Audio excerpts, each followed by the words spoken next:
అందరికీ నమస్కారం. ఒక 7-8 సంవత్సరాల తర్వాత నాకు కిక్కినిచ్చిన సినిమా ఈ లిటిల్ హార్ట్స్. భగవంతుడు సాక్షిగా చెప్తున్నాను, లిటిల్ హార్ట్స్ సినిమా ముందు ఈ అబ్బాయి పోస్టర్ కూడా నేను ఎప్పుడు చూడలేదు. ఈ అబ్బాయి ఇట్లా యూట్యూబ్ తిప్పుతుంటే మా అమ్మ నాన్న తిరుపతి తీసుకెళ్ళాలనుకుంటే నాకు పెద్ద టూరు, అట్లాంటి ఫారెన్ తీసుకెళ్ళడం కానీ ఆగిపోయాను. ఎందుకంటే నన్ను అమ్మా నాన్న లవ్ చేసేవాడు అంటే నాకు అంత ఇష్టం, అక్కడ ఆగిపోయాను. సినిమా ఇండస్ట్రీ కష్టాలు, కన్నీళ్ళు, బాధలు అన్నీ ప్రిపేర్ అయ్యి రావాలి. ఎవరో కొన్ని 100 కోట్లకు ఒక ఆయన ఉంటాడు, ఒక స్టార్ కామెడీ కొడుకుగా పుడతాడు, ఒక మెగాస్టార్గా బామర్తిగా ఉంటాడు, ఒక ఐకాన్ స్టార్కి తండ్రిగా ఉంటాడు. అట్లా ఒక 100 కోట్ల కూడా ఉంటాడు. అందరూ అట్లా ఉండలేరు, మన అందరూ కష్టపడాల్సిందే తప్పదు.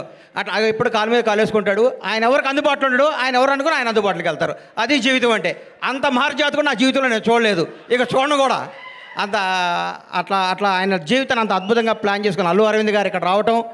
విజయ్ దేవరకొండ, విజయ్ గురించి ఒక మాట చెప్పాలి. వీళ్ళ ఫాదరు నేను రూమ్మేట్స్మి. ఒక 3 రోజులు మిస్ అయ్యాడు. ఏంది గోవర్ధన్ అన్న రాలేదు అన్న, నా కొడుకు పుట్టాడు అన్నాడు. అది హీరో పుట్టాడా అన్న, మీ నాన్న అడుగు చెక్ చేసుకో అన్నాను అనలేదా? విజయ్ అన్నాడా? అది గుర్తుపెట్టు. నా జీవితంతో నేను ఏదైనా అంటే అవుద్ది, నా గబక్కన అట్లా వస్తుంది. నేను అంత ఎమోషన్ పర్సన్ని. ఈ లిటిల్ హార్ట్స్ గురించి మాట్లాడతా. సరే, ఓజీ గురించి చెప్తాను ఒక నిమిషం. ఈ భారతదేశంలో ఉన్న కొంత కోట్ల మంది అభిమానులు, నేను ఒక అభిమాని. తిరుపతి దేవుడికి రోజుకు 1,00,000 మంది భక్తులు వచ్చి వెళ్తూ ఉంటారు. ఆ 1,00,000 మంది భక్తుల్లో కూడా నేను ఒకడిని. నేను ఒక్కడనే భక్తుడిని కాదు, నాలాంటి కోట్ల మంది భక్తులు నేను ఒకడిని. మీలాగా నేను పూజిస్తాను, మీలాగా నేను ప్రేమిస్తాను. నేను మీలో ఒకడిని, మీకంటే నాకు ఎక్కువ క్వాలిఫికేషన్ లేదు. ఓజీ బ్లాక్ బస్టర్ అవ్వాలని మీతో పాటు నేను కోరుకుంటున్నాను. అది తప్పకుండా బ్లాక్ బస్టర్ అవుద్ది. అంతే. Thank you. ఈ సినిమా గురించి మాట్లాడతాను. చిన్న సినిమా చచ్చిపోయింది, మా ప్రస్థానంలో అంత్యక్రియలు చేద్దాం అనుకుంటున్న తెలుగు ఇండస్ట్రీలో కథతో తీస్తే సినిమా హిట్ అవుద్ది, బడ్జెట్తో కాదు నిరూపించింది లిటిల్ హార్ట్స్. 2.5 కోట్లతో సినిమా తీశారంటారు. ఇప్పుడే నితిన్నాను మన సాయిని అడిగాను, ఎంత బడ్జెట్ ఎల్కాట్ చేశారని. 2.5 కోట్లు అన్నారు. ఒక పెద్ద సినిమా షెడ్యూల్ వేసుకొని 3 రోజులు షూటింగ్ క్యాన్సిల్ అయితే 2.5 కోట్లు అవుతున్నాయి. ఈ రోజుల్లో 2.5 కోట్లతో 50 కోట్లు కలెక్ట్ చేసే సినిమా తీశారంటే hats off to little hearts team. మిమ్మల్ని చూసుకొని పెద్ద పెద్ద దర్శకులు, నిర్మాతలు ఇంక్లూడింగ్ లాంటి సిగ్గుతో తలంచుకోవాల్సిన రోజు తీసుకొచ్చారు మీరు ఇండస్ట్రీకి.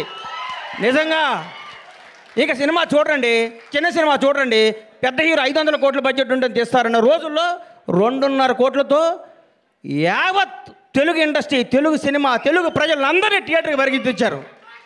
నేను సినిమా థియేటర్కి వెళ్ళి దాదాపు 5-6 సంవత్సరాల నుంచి నేను ఒక థియేటర్ ఎగ్జిబిటర్గా, నా థియేటర్ కూడా నేను సినిమాకి వెళ్ళలేదు. ఈ మధ్య నాకు ఫస్ట్ డే సినిమా చూడాలనిపించింది, మిరాయి సినిమా. ఆ రోజు వెళ్ళాను. ఈ సినిమాను లవ్ చేశాను. ఇవాళే ఈ సినిమాకి ఫంక్షన్ రావాలని ఫిక్స్ అయ్యి వంశీని అడిగాను, వంశీ కొద్దిగా టికెట్ చెప్పా సినిమాకి వెళ్తానని. మా థియేటర్లో ఆడుతుంది, నాకు కుదరలేదమ్మా, క్షమించు. సినిమా చూస్తే దీని అమ్మ ఇది కదా సినిమా అంటే, ఇట్లా ఉండాలి కదా సినిమా అంటే. ఇది వాస్తవం, సినిమా కాదు. మా నాన్నకి నాకు జరిగిన స్టోరీ ఇదంతా. మా నాన్నకి ఇటు చెప్పిన కంటే ఎక్కువ అబద్ధాలు చెప్పేవాడిని, నేను అన్ని అబద్ధాలు చెప్పేవాడిని. షాద్ నగర్లో ట్రైన్ ఎక్కి, కాచిగూడలో ట్రైన్ దిగి, దీపక్ థియేటర్లో సినిమా చూసి, మళ్ళీ ట్రైన్ ఎక్కి షాద్ నగర్ పోయి స్కూల్కి వెళ్ళి వచ్చాను అబద్ధం చెప్పేవాడిని. అక్కడి నుంచి స్టార్ట్ అయిన మా జీవితం వాస్తవానికి దగ్గరగా, ప్రతి తండ్రి కొడుకున్న కెమిస్ట్రీ అద్భుతంగా తెరకెక్కించిన ఈ సినిమాని. ఇట్లాంటి సినిమాలు సంవత్సరానికి 12 సినిమాలు వస్తే ఇండస్ట్రీ 100 ఏళ్ళు చల్లగా ఉంటుందండి. 1000 కోట్ల సినిమాలు వద్దు, 500 కోట్ల సినిమాలు వద్దు, జనాన్ని థియేటర్కి వచ్చే సినిమాని. ఈ సినిమా తీయటం కాదండి, ఈ సినిమా వజ్రం ఎక్కడో ఉంటుంది, వజ్రాన్ని వెతికి బయటికి తీసుకొచ్చారు. చూడండి, వాళ్ళు ఒప్పుకోవాలి, వంశీని, బన్నీని. ఈ సినిమా తీసుకొచ్చి ఈ సినిమా మీద నమ్మకం పెట్టుకొని ఈ సినిమాకు ఒక 2 కోట్లు, 1.5 కోట్లు ఖర్చు పెట్టి జనాల దగ్గర తీసుకెళ్ళి వాళ్ళు నిజంగా నిర్మాతని ఎంత అభినందించాలో, బన్నీ నిన్ను, వాసు నిన్ను, నంది మీ ఇద్దరిని అంత అభినందించాలి. మామూలు విషయం కాదు. మీరు ఎంత కష్టపడ్డ పేరు అరవింద్ గారి సినిమా అంటున్నారు, అది ఆయన అదృష్టం, మీ బ్యాడ్ లక్. నేనేం చెప్పలేను. అమ్మ ఇది ఎవడేం చెప్తాడు చెప్పు. ఆయన ఏమీ చేయరు, లాస్ట్ మినిట్లో వస్తారు అంటారు, పేరు కొట్టేస్తాడు. ఆయన జాతకం అట్లాంటిది, మనం ఏం చేయాలి దానికి. అది ఇట్లాంటి సినిమాని ఈటీవీ విన్ మహానుభావుడు, గౌరవనీయులు రామోజీరావు గారు ఏ బ్రహ్మముహూర్తాన ఈటీవీ సంస్థని, ఈనాడు స్టూడియోని, రామోజీ ఉషా కిరణ్ మూవీస్ని స్థాపించారు. కానీ ఎంతమంది గొప్ప నటుల్ని మౌన పోరాటం దగ్గర నుంచి మయూరి సినిమా దగ్గర నుంచి ప్రతికంఠ సినిమా దగ్గర నుంచి ఒక 25 ఏళ్ల ముందు నువ్వే కావాలి సినిమా దగ్గర నుంచి కొత్త టాలెంట్లని కొత్త భక్తుల్ని పరిచయం చేస్తూ ముందుకు తీసుకెళ్తూ ఎంతోమందికి జీవనోపాధి కల్పించిన రామోజీరావు గారికి హృదయపూర్వకంగా దివిలో ఉన్న రామోజీరావు గారికి మనస్ఫూర్తిగా శిరస్సు వంచి నమస్కారం చేస్తున్నాను. ఈటీవీ సంస్థకి అలాగే చేస్తున్నాను. కొత్త కాళ్ళని ఎంకరేజ్ చేస్తూ కొత్త క్రీమ్ని బయటికి లాగి అందరు టీం అంతా చేసినాక లాస్ట్ మినిట్లో వచ్చి నవ్వుతూ అని అరవింద్ గారు కూడా ఈ సందర్భంగా కృతజ్ఞత తెలియజేస్తున్నాను. నవ్వకండి సార్, వాస్తవం సార్. మీ షర్టు నలగదు, మీ మనసు నలగదు, మీ హెయిర్ స్టైల్ మాలదు, మీరు మాత్రం డబ్బు సంపాదిస్తుంటారు. అది మీ అదృష్టం, దానికి ఎవడం చేయలేడు. ఇలాంటి సినిమా తీసిన మౌళి నీకు మాట చెప్తున్నానమ్మా, ఈ 20 రోజులు జరిగిందంతా అబద్ధం, ఒక కల్పన, ఒక 3D అనుకో, కళ్ళజోడిది. ఈ సినిమా రిలీజ్ ముందు రోజు నువ్వు ఉన్న స్టేటస్ మీదే ఉండు. నేను అలాంటి నీ దగ్గరికి వస్తారు, మౌళి గారు మీరు 6 అడుగులు హైట్ ఉన్నారండి, మీ ముందు విజయ్ దేవరకొండ మహేష్ బాబు ఏం పనికి వస్తారని అంటారు. అవన్నీ నమ్మకోకు. నువ్వు ఒక చంద్రమోహన్ లాగా ఇండస్ట్రీని ఏలాలని కోరుకుంటున్నా. గ్రేట్ లెజెండరీ యాక్టర్ చంద్రమోహన్ గారు ఏమి సినిమాలు తీశారు, చచ్చిపోయేదాకా యాక్ట్ చేశాడు. అది వాస్తవాన్ని నమ్మమ్మ. మీ ఎవరు వయసు మీది గాజువాక, మీ గాజువాక బేస్ని మర్చిపోకు. ఈ ఫిలిం నగరు, ఈ సినిమా, ఈ ట్వీట్లు, ఈ ఫోటోలు, ఈ పొగడ్తలు ఇదంతా అబద్ధం. ఇంటికి వెళ్ళావా నువ్వు వాస్తవానికి వెళ్ళిపో. నేను రోజు ఇంటికి వెళ్ళి నా షాద్నగర్ కోళ్ళ ఫారం గుర్తించుకుంటా, లేకపోతే వీళ్ళు మన బతకనేరు. ఇక్కడ ఈ మాఫియా మన బతకనేదు. ఈ మాఫియాకి దూరంగా ఉండాలంటే మనం బేస్ మీద ఉండాలి.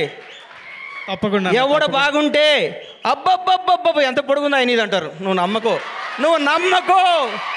నేను 5 అడుగుల హైటే ఉన్నాను, నేను మంచి నటుణ్ణి, నేను చంద్రమోహన్ లాగా ఉండాలి అనుకో. ఒకటి గుర్తుపెట్టుకో, నాకు ఒకటి గుర్తు బాగా. మెగాస్టార్ చిరంజీవి గారికి 1 year గ్యాప్ వచ్చింది. శ్రీకాంత్ అనే సినిమా పెళ్లి సంత తీసాడు అరవింద్ గారు, ఇండస్ట్రీ ఇటు కొట్టారు. అబ్బా శ్రీకాంత్ అని అయిపోయాడు ఇక అది ఇది అన్నారు. ఒక స్టార్ను మనం ఏం చేయలేం. ఎవరో ఒక 100 కోట్లకు మెగాస్టార్ పుడతాడు. అట్లాంటి టచ్లో నువ్వు స్టారుగా, నువ్వు మంచి నటుడివి, నువ్వు మంచి నటుడిగా ఉండాలని మనస్ఫూర్తిగా కోరుకుంటున్నాను. నేను విష్ చేస్తున్నాను, నేను ఆశీర్వదిస్తున్నాను, నేను హెచ్చరిస్తున్నాను. ఈ పొగడతలో నమ్మకో. రౌడీ షర్ట్ ఇచ్చాడు, మహేష్ బాబు ట్వీట్ వేసాడు, బండ్లా గణేష్ అయ్యేసాడు, ఇవన్నీ అబద్ధాలు. ఇది నిన్ను బ్లెస్ చేయడానికి, నీకు విషయం చెప్పడానికి చేస్తారు. ఇది ఈరోజే, ఇంకో ఫ్రైడే ఇంకో మోడీ వస్తాడు, ఇంకో ఫ్రైడే ఇంకొకడు వస్తాడు. ప్రతిదానికి ప్రిపేర్ అయ్యిండు. ఎప్పుడు జాగ్రత్తగా ఉండు. దయచేసి దురలవాట్లు చేసుకోకు, దురలవాట్లు చేసుకోకు. ఎవరిని నమ్మకు, నమ్మినట్టు ఉండు, వాస్తవంగా బతుకు, అద్భుతంగా కథలు చేసుకో, నటుడిగా పేరు తెచ్చుకో. మీ అమ్మ నాన్న తలెత్తుకునే తిరిగే విధంగా, నీ బంధువులందరూ మౌళి మా ఫ్రెండ్ అని చెప్పుకునే విధంగా, ఇండస్ట్రీ అంతా నిన్ను చూసి ఆనందపడే విధంగా మనస్ఫూర్తిగా ఉండాలని కోరుకుంటూ, నన్ను ఈ ఫంక్షన్ తీసుకురావడానికి కారణమైన మిత్రుడు బన్నీవాసు, వంశీ నందిపాటికి, ఈటీవీ వినివారందరికీ కృతజ్ఞతలు తెలియజేసుకుంటూ, ఇలాంటి సినిమాలు మీరు ఆశీర్వదించాలి, థియేటర్కి రావాలి, చిన్న సినిమాలు బతకాలి, చిన్న సినిమాలు బ్లాక్ బాస్టర్ కొట్టాలి. ఒక సినిమా 2 రోజులు షెడ్యూల్ వేస్ట్, ఒక సినిమాది సూపర్ హిట్ కొట్టిన సినిమా చూసి మనందరూ గర్వపడాలని కోరుకుంటూ సెలవు తీసుకుంటాను. థ్యాంక్ యూ అన్న. ఒక్క నిమిషం. హిట్ కొట్టిన తర్వాత షర్ట్ మారుతుంది, ప్యాంటు మారుతుంది, కానీ లోపల మౌలి అలాగే ఉంటాడు అన్న. అదే మారదు. Thank you. ఈ మాట నాకు ఇస్తున్నావు, ఇది వాస్తవం అమ్మా. వాస్తవం మీద బతికే లాంగ్లో బతాం. ఒకటి గుర్తుపెట్టుకో. ఒక హీరో గురించి చెప్తా నీకు. వాస్తవానికి దగ్గరగా ఉండే ప్రతిరోజు అల్లు అర్జున్తో నేను సినిమా తీసా. సాయంత్రం పడుకునే ముందు అనుకుంటాం, ఈ ప్రపంచంలో ఈ బన్నీకి నేను తప్ప ఎవడో క్లోజ్గా అనుకుంటాం. అర్లీ మార్నింగ్ సన్ రైజ్కి మళ్ళీ మారిపోతుంది పరిస్థితి. ఆ రోజు ఫ్రెష్గా చూస్తాడు. అల్లు అర్జున్లా బతుకు. టాలెంటే నమ్ము, టాలెంట్నే ఎంకరేజ్ చేయి. ఇక్కడ ఎవడో రిలేషన్ కాదు, నీ టాలెంటే నీ బంధువు, నీ